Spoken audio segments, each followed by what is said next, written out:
The objective was no longer silence, but speed. The hunters' iron-shod staves rang against the rocks as they directed their path, acting as rudders of sorts. The coast was no longer fast enough, and they bounded down the latter half of each hill. Across the plains, through the frozen ponds and over marshlands, they raced at the speed of a deer. The hunted animals, on the other hand, were not in their prime. Their sharp hooves had initially cut through the crust with precision, but they now sloppily sought footing. The trail that had been straight became erratic as the animals' panic increased. Finally, the hunters came upon an area where a scintilla of bloody foam stained the snow. The removal of breath forced the hunters to refrain from cheering, and they utilized that saved effort for a boost of velocity. A leap over boulders, a rush over a low knoll, and there, in the open space, were the 6 prey animals. They were panting, froth-covered and gripped with terror. Gard and Brand exclaimed in unison, "What are they?" Alrek immediately responded to their query, exclaiming with joy, "Vinland elk!" Alrek swiftly commanded a halt, bracing himself with his ski-staff, then threw it aside and rapidly unsheathed his bow while ordering, "Be watchful, they do not possess the temperament of deer." Instantaneously the lead bull lifted his great antlered head and covered the herd's retreat. The admiration Alrek gave the creature could be heard in his low murmur. The Greenlanders were infuriated when the 5 remaining animals retreated and screamed, "Charge him! End him! Dispose of him!" before releasing their arrows. The only thing they knew clearly after that was that the Vinland elk did not wait to be charged. Gard, who was a length ahead, had suddenly a glimpse of eyes like orbs of green fire. Something which had looked as fixed as a boulder became lightning quick, a hurtling mass descending on him. He had a vision of terrible, sharp-edged forefeet that could mangle a man to jelly. Dropping his weapons, he turned to run but lapped his skis and fell headlong. Falling, he uttered a hoarse cry as he saw Brand's hastily aimed arrow bury itself harmlessly in the animal's flank. Then, as he rolled backward, he caught sight of Alrek and regained hope. Only the sword-bearer's brown cheeks, flaming crimson, showed his excitement. The rock beside him was no steadier than the arm that held his bow. Drawing back the string with all his strength, he sent an arrow through the shaggy neck where it joins the body, and the great beast fell forward on his knees and died without a quiver. As the animal sank, Gard arose, breathing curses on his own awkwardness while he snatched up his scattered weapons, his eyes fixed greedily on the 5 disappearing over a ridge, and Brand cried fiercely, "There is as much ahead and more besides," and leaped forward, and Alrek plucked forth another arrow and drew himself up to spring over the dead forester lying high before him. He drew himself up and then paused, hesitating, gazing down at the mighty shape. As warrior-like as he made his desperate charge, so nobly warrior-like he lay in his death, a leader who had given his life to save his people. Slowly the young Viking stretched forth his hand. "Stop!" he ordered. Poised in mid-air, as it were, they looked over their shoulders at him, crying impatiently, "What is the matter?" This time the chief of the champions gave his gesture authority. "Come back! To kill them also would be a low-minded act. He took his death wound to save them. We have all we need. Come back." For an instant they balanced there, gazing at the white ridge over which the last dark form was disappearing. Then the obedience bred in the bones of Gard the thrall-born turned him back to his master. "You are the chief," he muttered. Brand the Red was unwavering in his determination. "You could argue until the end of time, but it will not stop me from going," he declared as he lunged forward. In his hand, Alrek still held the arrow he had just released. His other hand gripped tightly on his bow. As he secured the arrow to the string, he gave a warning, "You will not be hunting any time soon if you continue down this path." Brand's temper ignited like a dry leaf to a flame. He hissed back his defiance and doubled his speed. Over the creak of his skis he heard 2 sounds. The first was Gard shouting, "Are you trying to kill him?" The second was the twang of Alrek's bowstring. Brand's right arm went limp as an arrow pierced it. Truly prophesied by his chief, he would not be hunting for some time. Fueled by both rage and pain, Brand swore, grabbing at the arrow. Gard found the situation hilarious and laughed heartily. However, the sword-bearer spoke gravely, "If you regret your rash actions, then you have only yourself to blame." Slowly retreating, still cradling his injured arm, Brand's face went white as it had that day on the ship. Yet he still carried himself with swagger. "Who says I regret anything?" he panted. "I will say whatever I please. Even if you shoot every arrow in your quiver at me, I find no fault in my actions." Alrek could not help but laugh. "If you are content, then so am I." He stepped forward with newfound cordiality and outstretched his hand. I have never encountered someone as fearless as you. I know that one day I will surely defeat you, but I promise I will pay my respects by carving runes in your honor." Brand countered, "And how can you be sure that the task of carving the runes will fall upon you?" Despite his protest, he willingly offered up his hand, flattered by the implication that he was the best suited for the task. Later, he even handed over his wounded arm to the skilled hand that would retrieve the embedded arrowhead. As the night descended, the trio of exhausted hunters relaxed amidst the evergreen boughs and the crackling fire.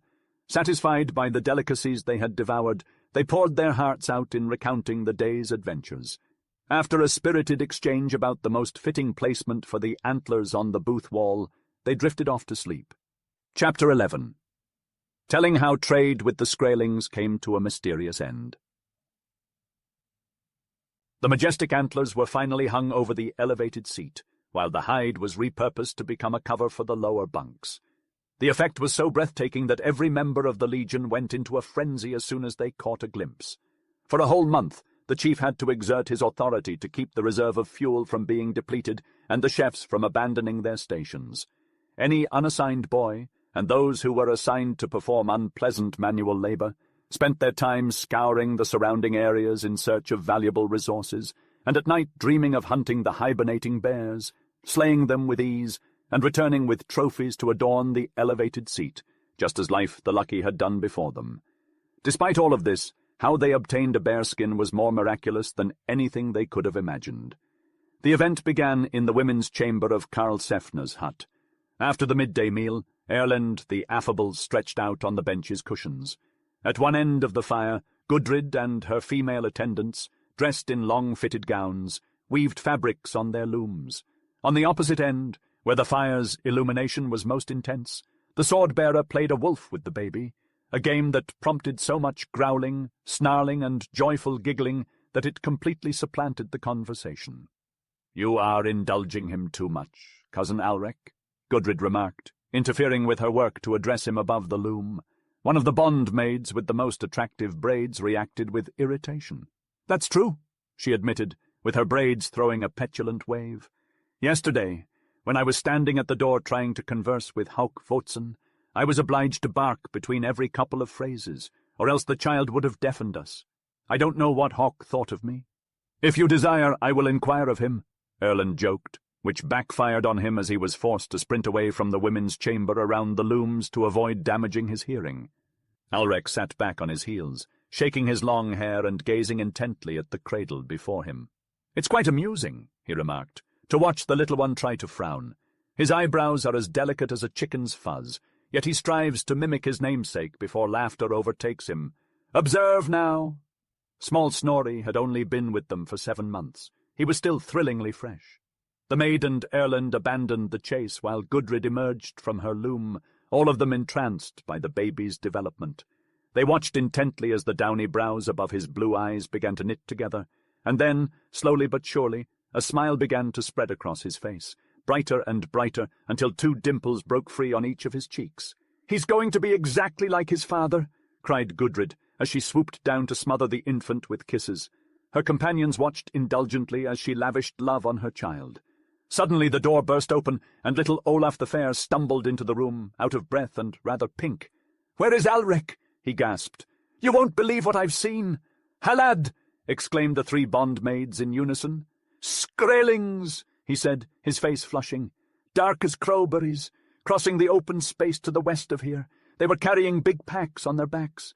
I was up in that tree by the wheat shed, waiting for Bran to slip on the slide I made to get revenge on him for cuffing me when I spotted them." The room erupted in a cacophony of exclamations from the bondmaids and the men at the door. Gudrid rose to her feet, her expression one of authority. "Enough noise," she commanded. "Since Karlsefne is away, it's vital we behave with caution. Someone go to the Icelander's booth and gather a group to be prepared for the arrival of these wild men. And since they're likely to seek the same dairy wares as before, Melkorka, you will be in charge. That's all for now. Shh.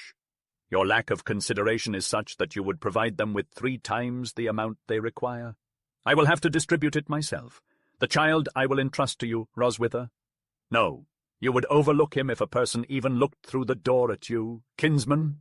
She placed a soft hand on Alrek's tan hand as he tried to pass her. "He prefers you more than anyone, and I would have faith in you over 100 girls so long as you guard his fingers from that hatchet on your belt. Would you keep an eye on him while I tend to the dairy? Stay with an infant while the highly anticipated trading proceeds without him?" The sword-bearer paused, frowning involuntarily. In that interval, Fate, who was spinning his destiny, held her breath in anticipation of his response. The truth is that it came a bit reluctantly. "Why, if it will be a little while, kinswoman," he insisted, turning back. Gudrid did not wait for anything else. She left after saying the final word, almost sweeping the maids away like chaff. Erlend and Olaf had long since disappeared, and the men's voices could be heard clattering in the large adjacent room, which was their base. From the verdant space behind the stalls, dogs barked, feet thudded, and enthusiastic voices accompanied both noises, sometimes distant, sometimes right outside the door. The scattered chatter gradually blended into a hum, which grew louder and louder before abruptly ending in a silence so profound that the sword-bearer believed that he could hear the pat of bare feet and the rustle of branches being pushed aside. His imagination conjured up an image of dark shapes with shaggy heads covered in even shaggier backpacks, emerging in single file from the white expanse of the forest. Almost immediately after, the sounds of unfamiliar guttural voices speaking words he had never heard showed him that at least some of his imagination had come true. "Oh, you great hindrance!" he sighed at the autocrat lying in the crib. As he complained, he obeyed the command of the chubby fists by picking up the soft little body as gently as a woman would have done, and tossing and dandling it in his strong brown hands as no woman could have done. The tyrant was not cast down, but clung to him confidingly, catching his breath with squeals of delight and winding up by burying both fists in the brown mane with a rapture of gurgling laughter. Gudrid found them when she came in, the colour of haste in her fair face. Her smile was very lovely as she took her baby from his guard. "Whether you are like your father or not, Alrek, my kinsman, you have a good disposition," she said. Then she went on swiftly. "I hurried because I want to remind you of something. I beg of you, do not forget that Karlsefne has forbidden any weapon whatsoever to be traded to the hatchet-men, no matter what loose property they offer for it. Do not forget, or let your men forget." Alrek's glance reassured her. "I will remember," he said quietly. "Then go quickly. They have only just opened their packs." She gave him a little shove, but she might have saved herself the trouble, for he was out of the door at a bound. Coming out into the gathering was like walking into some strange new world fair. Everywhere, over the white of the snow-covered earth against the grey of the snow-filled sky, the Northmen's gay cloaks made rings of bright colour around the dark, fur-clad forms of the wild men. Everywhere the sounds of fair time had vanquished the stillness of the forest, the hails of eager barterers, the boasts of jubilant purchasers, even the familiar din of fighting dogs wherever a Norse hound and one of Skraeling breed were able to find a spot free from interfering boot-toes. On the step before the dairy door, the yellow heads of the 3 pretty bondmaids showed above a hedge of bristling black locks. The love of trading, so long denied, getting the better of any fear they might have felt of their uncouth customers. As Alrek gazed upon the scene, he observed that Roswitha had elegantly placed a cheese ball in a bronzed hand, whilst retrieving a stunning wolfskin with her other hand. Meanwhile, Melkorka ladled curds from her bowl into the wide-open mouth of a towering Skraeling, who stood before her with half-closed eyes and an air of solemn content. With a grin, the sword-bearer desired, "If only we could construct cows as well as vessels out of timber." Abruptly a shadow appeared on the snow at his feet, startling Alrek. Alrek noticed a wild man, as dark as the shadow and nearly as tall, standing next to him. The Skraeling held a glorious bearskin over his left shoulder and arm, causing the Viking to gasp in awe. The Skraeling extended his right arm towards Alrek's sword, with a cunning gleam in his beady eyes. The Viking's recoil conveyed a hint of superstitious terror because it was so similar to the tales of the Evil One that the Irish priests would tell. "No!" he sternly declared. "No!" Without further conversation, Alrek hurried towards the spot where Bran's red locks glowed, reminiscent of fire amid ashes. "I want immediate assurance that you haven't traded them any weapons," he demandingly insisted, with an urgent grasp on the Red One's arm. Previously, Brand would have aggressively shrugged off Alrek's hand, but at this moment he appeared lovingly impudent. "Which are you more eager to discover, that I have recalled your order or haven't traded?" he countered. With a sigh of relief, the sword-bearer allowed his hand to fall away. He stated, "I know that no damage has been done since you can take it so lightly. If you had disobeyed, you would have thrown the news at me like a spear. I have confidence that you will continue to recollect my command." Brand gave him a mock salute of humbleness. "I will obey your requests in this, as well as every other matter." He spoke the formal phrase of submission. Alrek reminded him, "Now, I hope you can do better than that," then called out to the hare to summon the entire band for an immediate assembly. When everyone had gathered before him and he was sure they had not broken the order, he repeated the command with all of his might. They received this reminder as an insult, and the bull spoke out, saying he had already refused to trade for 3 wolf skins. Ketil the glib mocked openly, and even small Olaf was unimpressed. Alrek's suggestion of trading his red cloak was met with enthusiasm, but he refused to part with it. Instead, he offered up his suit of feasting clothes of red velvet, and the group hurried off, eager to begin trading. The sword-bearer was lucky to even grab one sleeve. After the trading began, it felt like trading in a dream. Even after the initial recklessness had passed and they had sliced the velvet into strips no wider than their thumbs, they exchanged skins of the same size. Erland, who ran out of money first, became the keeper of the spoils. The pile grew behind him with remarkable speed, enough to excite even the coolest blood in what remained of the short afternoon. Alrek, by the falling of twilight, announced his whimsical goal to capture the bear skin itself by using what remained of his red sleeve and the foot of a red stocking that he had discovered. As a result of the dim light extinguished early by a gentle fall of snow, trading ceased before he began. Here and there, where light radiated from open doors, the forest men crouched in clusters, packing all wares that had not been wrapped around their heads or stowed in their bellies. He went from group to group, but could not find the tall Skraeling until he glimpsed him passing the last door in the line, their own booth's door. It appeared that the enormous skin was still draped over his shoulders, so Alrek leisurely walked toward him and reached the wheat shed on the side of the champion's booth.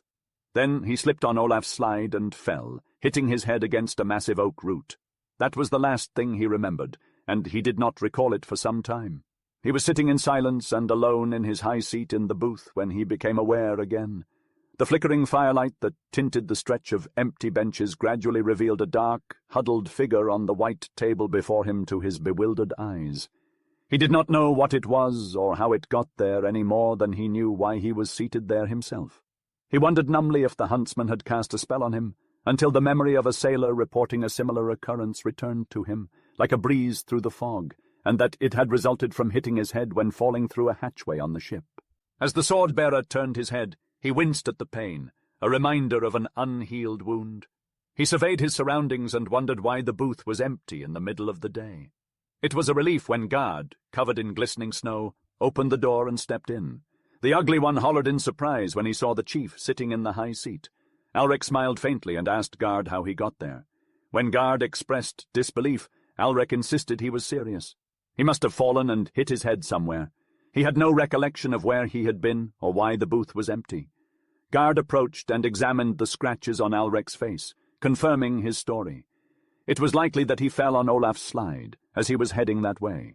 Gard had forgotten about him after the screech. Alrek had no idea what screech Gard was referring to until Gard mentioned the Skraelings. Alrek eventually recalled that they were there, trading. They frightened easily and fled into the woods after the screech, which was followed by Erland, Brand, and other men. Everyone was just returning, which explained why the booth was empty. Alrek kicked the logs, frustrated at his ill-timed fall, and noticed fur. He extended his hand towards the table. A bearskin? How peculiar. Was it the bearskin the Skraeling offered for my sword? Memory flooded back like a rush of fire, illuminating the dark corners of his mind, erupting from his eyes as he turned towards the slouching figure. How did it end up here? Gard started speaking rapidly. It's true, I forgot to tell you that I bought it myself. You must remember that things were much cheaper at the end of the trade. I only gave a piece of your tunic and my ring with the red stone. I wouldn't have traded that ring for anything else. He was very happy to receive it, and put it on his finger right away.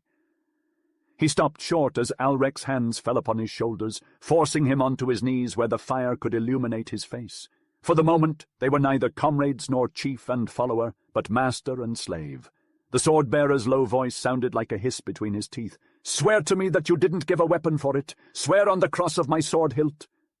Gard extended his hand eagerly. "I swear on the cross by Frey and Njord and Odin." After a while, Alrek's grip loosened. It took some time for his vision to relax, but eventually they also released the ugly one and drifted back towards the fir. "It's excellent that you're able to swear to it," he muttered sternly. The ugly one brushed the ashes from his knee. "Do you think I'm a fool like Brand? Even if I didn't care for your orders, wouldn't I still follow Karlsefne's?" "It's a good thing that you do," the chief confirmed. Chapter 12, in which the champions understand their importance. With a smile, Gudrid withdrew her head from the booth door, to which Erlend had invited her urgently.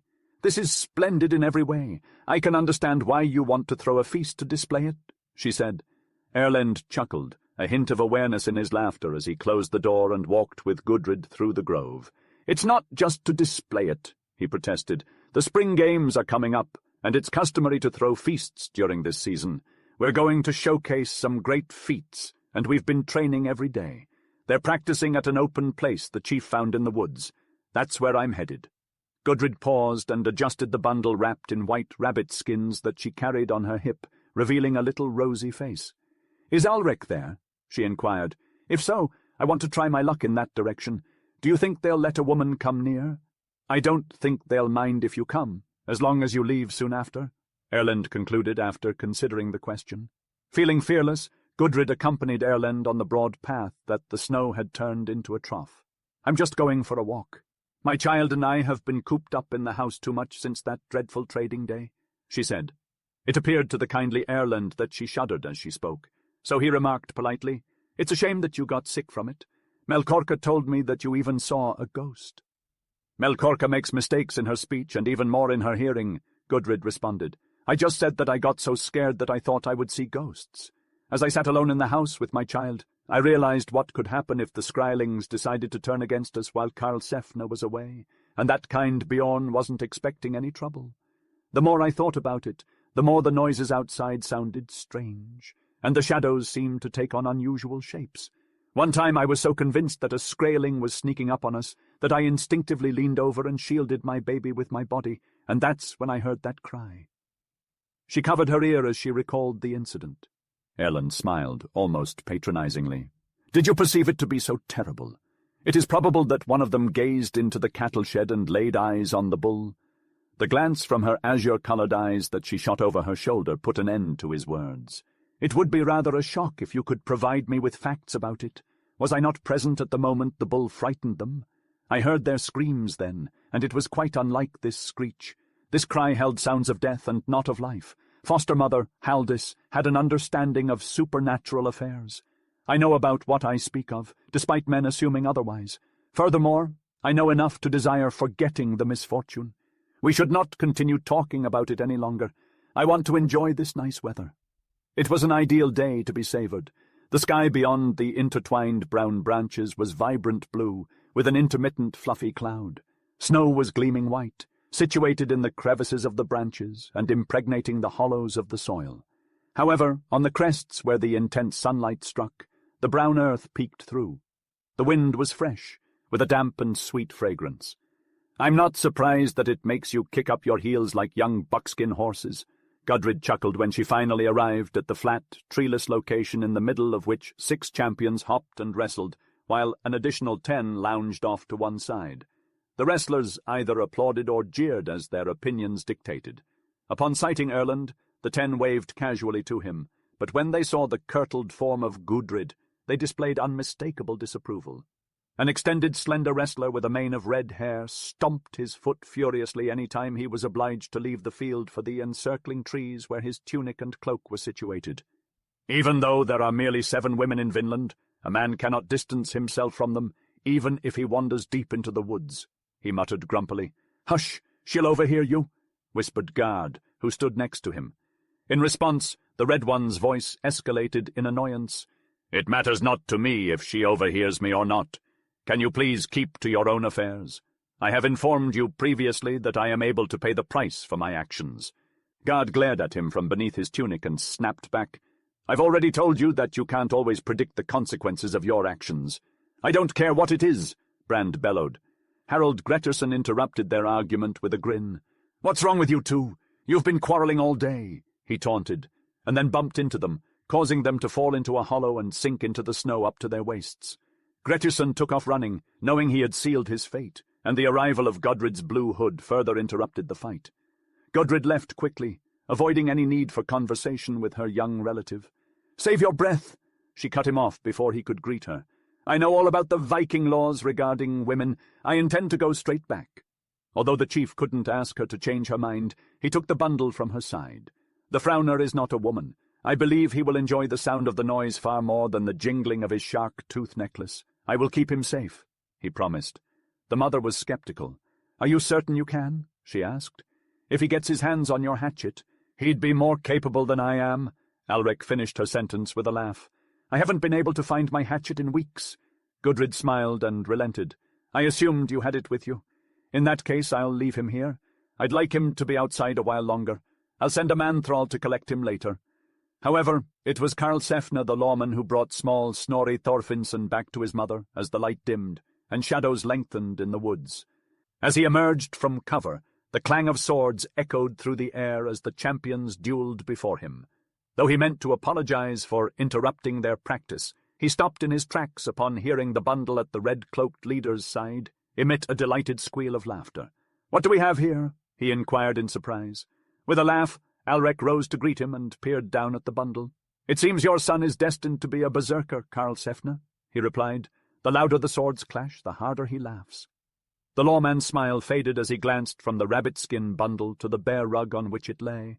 After a moment he gravely asked, "Is that an exceptional bearskin you have, young kinsman? I must inquire, is it the one the Skraelings brought on that memorable trade day?" His companion shared the same unease that had earlier crossed Alrek's mind. The sword-bearer breathed a sigh of relief that he'd acted swiftly in verifying Gard's integrity. "Indeed it is, Karlsefne," Alrek quickly responded. "One of my men proved lucky in that trade and was able to buy it at a lower price than before. But I would still like to know its exact cost," insisted the lawman. "Of course," replied Alrek, the chief. "The Skraeling accepted a large piece of the red cloth we traded him, and a ring with a red stone. He was enamored with the ring, so he immediately placed it on his finger." The lawman's usually piercing gaze softened, soon alit with mirth. "If all the Northmen in these lands remain this savvy in trading, Vinland will undoubtedly surpass even Iceland as a thriving marketplace," he jested. To assure his companions of his friendly intentions, he complimented their choice of practice location and praised their skill. He asked if he could remain a while to watch them train. Once permission had been kindly granted, he seated himself on the mat beside the leader and the bundle of rabbit skins, and displayed himself to be the most inspiring audience the band had ever encountered. As a result of his acclaim, Niall the Jumper achieved a distance 1 finger's length higher than any he had accomplished before, whereas Brand the wrestler felt such immense might surge through his powerful limbs that he seriously contemplated challenging Karlsefne himself. However, he was later pleased he hadn't, as once they halted to rest and congregated around the bearskin, Karlsefne borrowed Alrek's sword made by dwarves, and stood up, towering and sinewy and tall like a pine tree, and exhibited to them some feats he had learned in the land beyond the sea, the actual East, where the sun is so intense that everyone is as brown as roasted chickens, and the wealthy eat snow as a treat. Uncovering a muscular arm as slender as a spear shaft, he showcased things that would furnish them with talk around the hearth for the remainder of the chilly weather. When Karlsefne had finally placed the Frowner upon his shoulder, and he and the champions had departed cordially, Erlend admiringly remarked, "Bjorn Gudbrandsson is a generous chief, and Snorri of Iceland is more astute than most men. However, the one individual surpassing all in high-mindedness and all-around knowledge is Thorfinn Karlsefne.